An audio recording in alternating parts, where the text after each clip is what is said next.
So I'm finding now that I am in the power zone, and this is day 89 of my vulnerability challenge.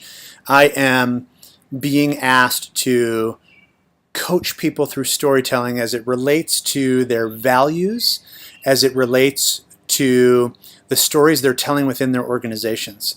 And I frickin' love this work. Some of it's also happening through coaching at a really personal level. I just got off the phone with a woman who's the chief of staff for a multi-billion-dollar company. 10 million customers this woman has. And she's amidst profound change. She's being challenged in new ways in the organization. And it's identity-related stuff. And I'm so honored to hold space for people who are asking big questions, who are being challenged to live into new levels of courage.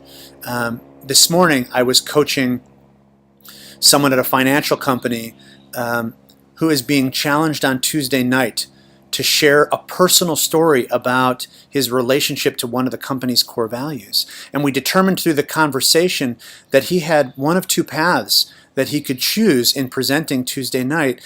He could coast because he has some natural gifts that would allow him to do a decent to good job on Tuesday night and feel okay about the way that he showed up.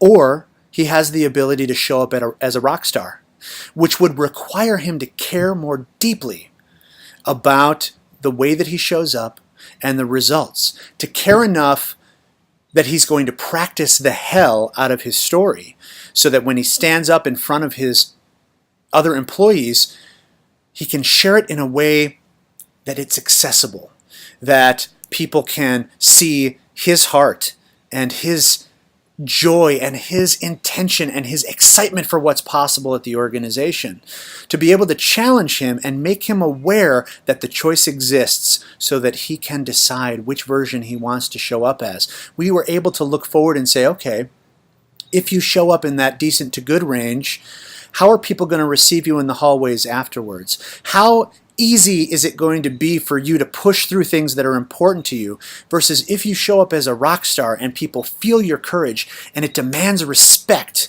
because you cared about it to a level where you could have been embarrassed if you failed? How do you think they would receive you in the hallways afterwards? Next time you've got an idea, how much more closely do you think people would listen if you showed up and gave your all in that capacity? To be able to offer that challenge to him in a non-judgmental, beautiful way that excited him to own it. I love, love, love living in that space. So exciting and alive to me, and I just feel so blessed to be invited into those conversations and be sharing the impact of that kind of storytelling that it has on us individually, personally, and also then the effect that it can have on other people. It's such an awesome gift, and I am just living in that space. Sorry about the lighting here. I'm trying to get in focus in my camera. I'm living in the space of feeling in alignment with myself. I'm bringing my best gifts to other people right now through this work.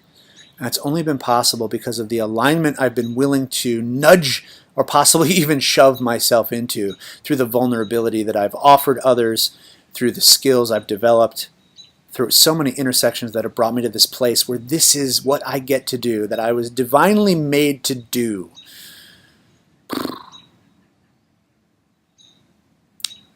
I'm so grateful, and I wish this for everybody. I really am so excited for other people to enter this space, to be able to support people in being in this space. It's awesome, and it's huge, and it's good for our world. Thanks for listening as always. I hope that you're challenged to own something today, to show up in a bigger way, to make that decision in your own world, to care about something so much that you're willing to risk embarrassment, humiliation, shame by speaking a truth. It's just life. One way or another, you got to live it. Might as well have an amazing ride. Thanks for listening.